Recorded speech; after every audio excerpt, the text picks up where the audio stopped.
March 1969. The monsoon clouds hung low over the Gulf of Tonkin, heavy with rain and secrets. At an isolated airfield in the Philippines, absent from maps, unnamed in briefings, a shape rested beneath canvas tarps that should never have been there. A Soviet-built bomber. Not wreckage. Not fragments. Intact. The aircraft was a Tupolev Tu-16 NATO designation Badger. Twin engines, swept wings, a bomber designed to carry nuclear weapons over oceans. And now it sat quietly on American-controlled concrete, its red stars hastily painted over, its presence denied at every level of command. Colonel James Walker stood at the edge of the hangar, hands clasped behind his back, staring at the bomber's blunt nose. Walker was not a bomber pilot. He was a systems evaluator, a man who had spent his career dissecting aircraft not by flying them into glory, but by breaking them down into truths. He had tested B-52 subsystems, evaluated electronic countermeasures over Laos, and written reports no one liked because they were rarely comforting. This assignment disturbed him. The Tu-16 had arrived 3 nights earlier under total radio silence. Official paperwork described it as foreign material recovered through cooperative channels. Unofficially, everyone knew the story was more complicated. A forced landing. A confused North Vietnamese crew. A storm. A moment where ideology failed and survival took over. The bomber had landed at an improvised strip, its fuel exhausted, its crew exhausted, its fate decided long before American trucks reached it. Walker had read the intelligence summaries. Soviet advisors had insisted the Tu-16 was not deployed operationally over Vietnam. Yet here it was. Not a prototype. Not an export model. A frontline bomber, wired for war. Looks crude for something meant to end the world, one technician muttered as they pulled back the tarps. Walker said nothing. The bomber was enormous, larger than any MiG, larger even than most tactical aircraft Walker had worked around. But unlike the B-52, it lacked elegance. The fuselage was thick, almost swollen. Panel lines were visible. Rivets protruded. The engines, Michelin AM3s, looked like industrial turbines rather than refined power plants. And yet, there was a gravity to it, a sense that this machine had been built with a single, terrifying purpose, and everything else had been sacrificed to ensure it could fulfill that role under any conditions. Inside the hangar, Soviet Cyrillic markings still labeled fuel lines, hydraulics, electrical junctions. American intelligence officers hovered with notebooks and cameras, photographing everything. The air smelled of oil, canvas, and damp metal. Walker climbed the ladder into the cockpit. It was darker than expected. No panoramic glass. No ergonomic consideration. The pilot's seat was narrow, bolted directly to the airframe. The instrument panel was crowded but logical, dials arranged not for comfort but for necessity. Everything was analog. Everything mechanical. No screens. No redundancies that didn't earn their place. Behind the cockpit stretched the navigator's station, bomb aimer's compartment, radio operator's position. Each crewman had a defined role, isolated, focused. The Tu-16 was not built for flexibility. It was built for obedience. Walker ran his hand along a panel edge and felt the unevenness beneath his glove. This aircraft wasn't designed to impress generals during flyovers. It was designed to leave the ground, reach its target, and accept that it might not come back. The first briefing had been blunt. "Gentlemen," the CIA liaison had said, tapping the photograph of the bomber on the board, "this aircraft represents Soviet strategic thinking made metal. We don't care how it flies. We care why it exists." Walker disagreed silently. How something flew always revealed why it existed. Maintenance crews began opening panels. There were no specialized tools. No proprietary fasteners. Entire sections of the bomber's skin came away with a single wrench type. Wiring looms were thick, simple, labeled. Components were modular, interchangeable. One engineer whistled softly. You could keep this thing running in a jungle. That, Walker realized, was exactly the point. American bombers assumed infrastructure. Long runways. Climate-controlled hangars. Endless supply chains stretching back to California. The Tu-16 assumed none of that. It assumed war would be messy, bases would burn, crews would be replaced, and missions would continue regardless. That night, Walker sat alone in his quarters, listening to rain hammer the tin roof. He reviewed strike footage from Vietnam. B-52 arcs lighting the night sky. Sam launches. Radar interference. He imagined Tu-16s operating under similar conditions, not as symbols of deterrence, but as blunt instruments of pressure. The Soviets hadn't built the Tu-16 to win a war quickly. They had built it to outlast one. 3 days later, the order came down. Walker was cleared to conduct a systems evaluation flight. No press, no record, no mistakes. As he walked back toward the hangar at dawn, the bomber loomed against the gray sky, engines already being prepared. It looked old. It looked unsophisticated. And Walker felt, for the first time in years, that familiar unease. The kind that came when an enemy's logic began to make sense. The engines came alive with no ceremony. There was no smooth spool up, no polite escalation of sound. The AM-3 turbojets ignited like industrial furnaces, coughing smoke, vibrating the airframe with a deep, uneven growl. The Tu-16 did not purr. It announced itself, as if subtlety had never been part of its design vocabulary. Walker sat in the left seat, headset pressed tight, feeling vibration travel through the pedals, the stick, his spine. The cockpit shook, not violently, but persistently, like a machine that never fully trusted silence. Engine parameters stable, the engineer called out from behind him. Stable was a generous word, Walker thought, but everything was within limits. Soviet limits. Taxiing the bomber felt like moving a freight train with wings. The nose wheel responded sluggishly. The brakes were strong but crude. Visibility was limited, forcing reliance on crew coordination rather than pilot awareness. Every action required confirmation. The Tu-16 was not meant to be flown alone. It was a collective machine. At the runway threshold, Walker paused. This aircraft had been designed to carry weapons that reshaped continents. Now it carried only fuel, instruments, and questions. Cleared for takeoff, the tower said, voice deliberately neutral. Walker advanced the throttles. The acceleration was slow, heavy. The bomber gathered speed not with enthusiasm, but with inevitability. The control column felt stiff, resistant, as if the aircraft questioned whether flight was truly necessary. Then, at a speed higher than Walker preferred, the Tu-16 lifted, reluctantly, but decisively. Once airborne, the sensation changed. The bomber settled into the sky like it belonged there. The vibrations smoothed out. The controls remained heavy, but predictable. This was not a nimble aircraft, nor was it meant to be. It was stable, stubborn, and utterly indifferent to elegance. Walker climbed to 20,000 feet and leveled off. Trim set, he said, surprised at how little correction was required. The Tu-16 wanted to fly straight. It resisted deviation. Once aligned, it would hold course until fuel, damage, or orders forced it otherwise. He began system checks. Electrical systems were simple, almost archaic. No automation beyond what was strictly necessary. Redundancy existed, but only where failure would mean immediate loss. Everything else was accepted risk. Navigation relied on crew coordination and ground guidance. The radar was primitive by American standards, but robust. Its resolution was poor, yet it functioned despite interference that would have crippled more advanced systems. Walker tested simulated electronic jamming. The Tu-16 barely reacted, not because it was immune, but because it was indifferent. Its systems were too simple to confuse. Noise didn't break them.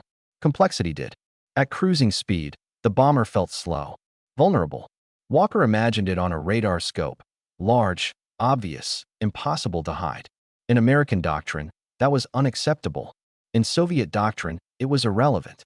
Survivability did not come from invisibility. It came from assumption. The assumption that some aircraft would be lost, that crews would not return, that missions would continue anyway. Walker pushed the bomber into a shallow descent, simulating a penetration profile. The Tu-16 responded calmly, as if altitude were merely a suggestion. He increased speed. The airframe groaned, but held. No protest. No warning lights screaming for attention. He thought of the B-52. The American bomber was a masterpiece of engineering, pressurized comfort, layered redundancy, advanced avionics. It protected its crew. It demanded maintenance. It demanded planning. The Tu-16 protected the mission. Crew comfort was secondary. Survival was desirable, not guaranteed.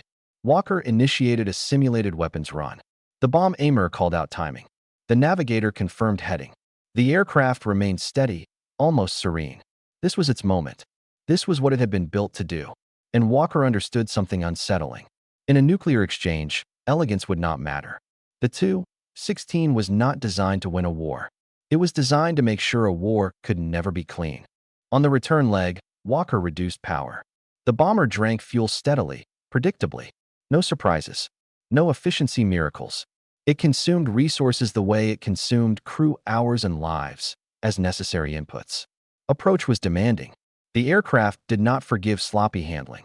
Too fast, and it refused to settle. Too slow, and it threatened to drop its massive weight without warning. The margin was narrow, but consistent. Walker brought it in carefully. The landing was hard. Not unsafe, but unapologetic. The Tu-16 touched down like a tool being set back on a workbench. As the engines wound down, silence crept in slowly, reluctantly. Walker removed his headset and sat still. He did not feel triumph.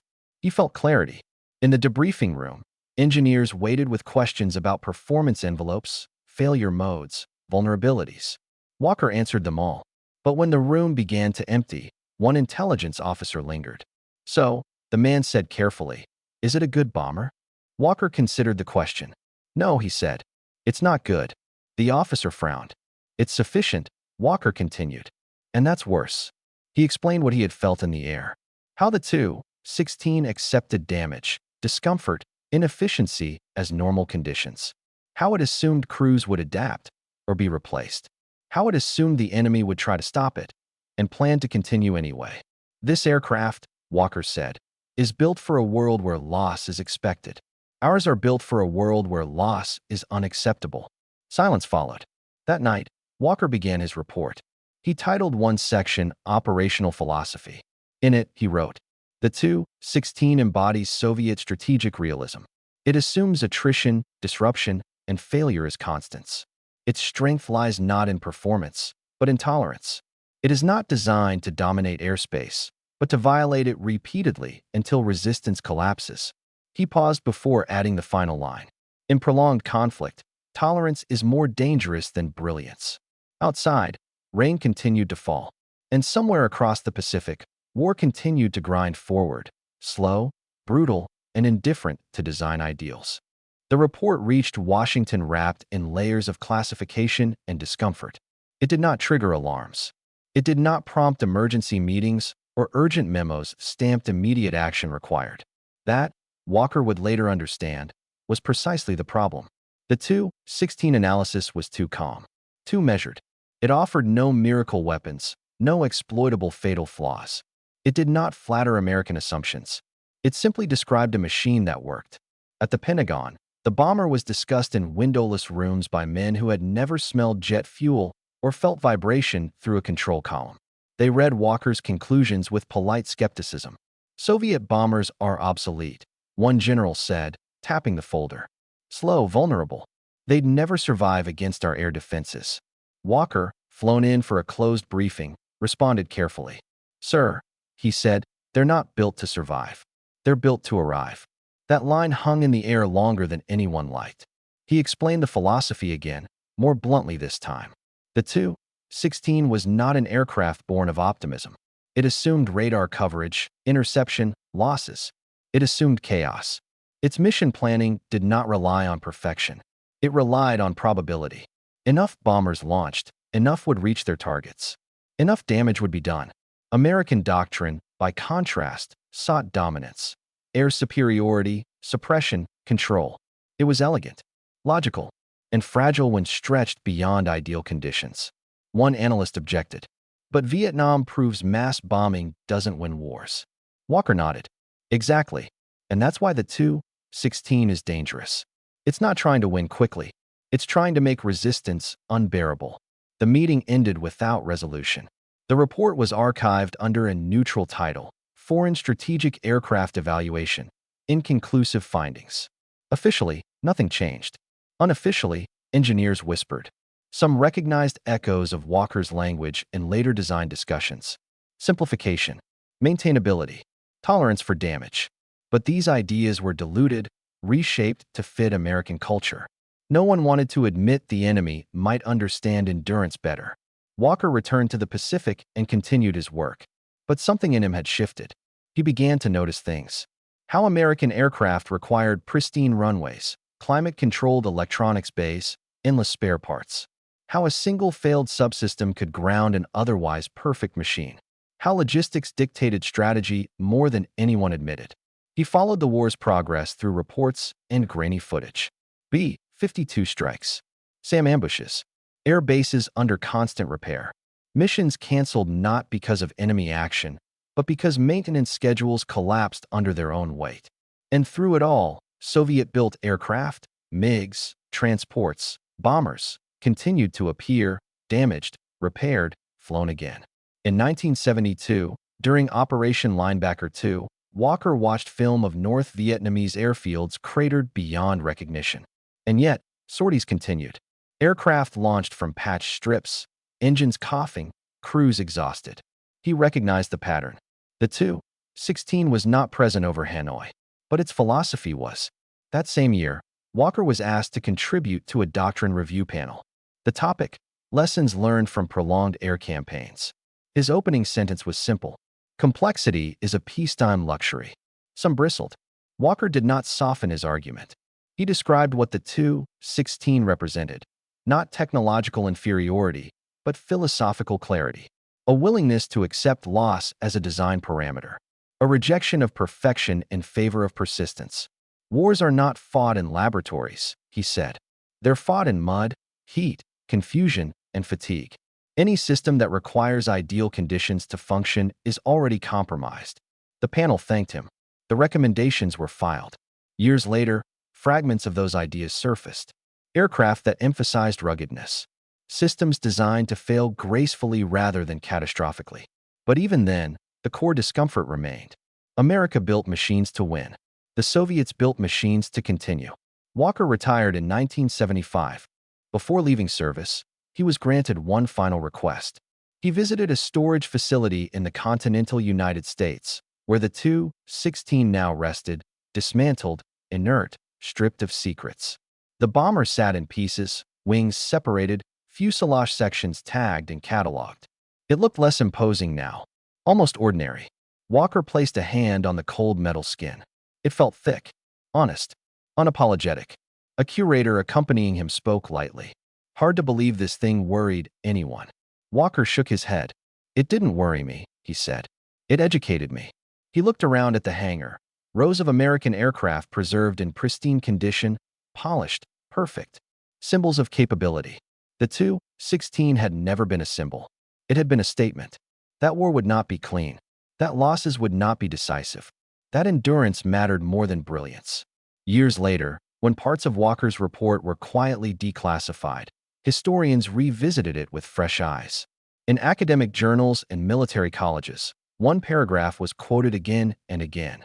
The Tu-16 is not a product of technological ambition, but of strategic pessimism. It assumes the worst and functions anyway.